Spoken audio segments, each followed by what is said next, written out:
வெளியூர் பயணமா? ரிசர்வேஷன் கிடைக்கலையா? படிக்கட்டு ஏறி இறங்க ரொம்ப சிரமமா இருக்கா? டிராப் டாக்ஸி புக் பண்ணுங்க. ஒரு வழி கட்டணம் மட்டுமே. டிராப் டாக்ஸி, எங்கும் எப்போதும்.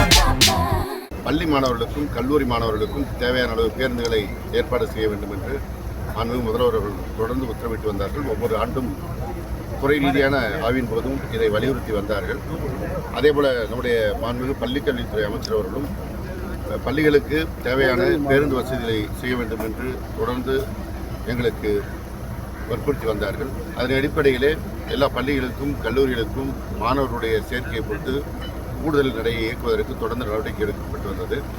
அதிலும் குறிப்பாக புதுமை பெண் திட்டம், தமிழ் புதுவன் திட்டம் போன்ற திட்டங்களை முதல்வர் கொண்டு வந்த பிறகு அரசு பள்ளியிலே மாணவர்களுடைய சேர்க்கை அதிகரித்தது. அதேபோல் கல்லூரிகளிலும் சேர்க்கை அதிகரித்தது. எனவே அவற்றிற்கான பேருந்து வசதிகளை தொடர்ந்து செய்து வந்தோம். அதற்கு பிறகு பள்ளி மாணவர்களுக்கென்று ஒரு தனி சிறப்பு பேருந்துகளை ஏற்பாடு செய்ய வேண்டும் என்று நம்முடைய பள்ளிக்கல்வித்துறை அமைச்சர் மாண்புமிகு அன்பில் மகேஷ் பொய்யாமொழி அவர்கள் எங்களிடத்தில் எடுத்து கூறி வந்தார்கள். அதன் அடிப்படையில் அதற்கான ஆய்வுகள் செய்யப்பட்டு கடந்த மாதம் சென்னையிலே மாண்புமிகு துணை முதலமைச்சர் மரியாதைக்குரிய உதயநிதி ஸ்டாலின் அவர்களால் பள்ளிகளுக்கென்று பிரத்யேகமாக இந்த நடைகள் துவங்கப்பட்டது. சென்னையில் இருக்கின்ற 25 பள்ளிகளுக்கு 50 நடைகள் அந்த பேருந்துகள் இயக்கப்படுகிறது. அதற்கு பிறகு இன்றைக்கு தமிழகம் முழுவதற்குமான இந்த திட்டத்தை விரிவாக்குகின்ற வகையில் மாண்புமிகு பள்ளிக்கல்வித்துறை அமைச்சர் அவர்கள் அவருடைய தொகுதியான திருவொருமுறையில் இந்த திட்டத்தை துவங்கி வைக்கிறார்கள்.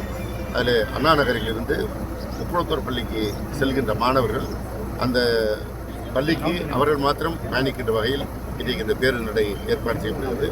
காலை அவர்கள் இங்கிருந்து செல்லும்போது மாணவர்கள் மாத்திரமே அந்த பள்ளிக்கு செல்வார்கள். மாலை பள்ளி வளாகத்திலிருந்து அந்த மாணவர்கள் மீண்டும் அவருடைய இடத்திற்கு கொண்டு வந்து இறக்கிவிடப்படுவார்கள். அதற்கு பிறகு அந்த பேருந்துகள் வழக்கமான இயக்க பாதையிலே இயக்கப்படும். அதேபோன்று இன்றைக்கு திருவெரும்பூர் தொகுதியிலே மொத்தம் 4 பள்ளிகளுக்கு இந்த பள்ளி மாணவர்களுக்கான பிரத்யேக வழித்தட பயணம் துவங்கி வைக்கப்படுகிறது. அது ஒவ்வொரு இடத்துலையும் ஆய்வு மேற்கொள்ளப்பட்டு வருகிறது. அடுத்தடுத்த கட்டத்தில் ஒவ்வொரு தொகுதியாக இது விரிவாக்கம் செய்யப்படும். மாதம் ஒரு முறை மின் கணக்கீட்டு முறை எப்போ வரும்?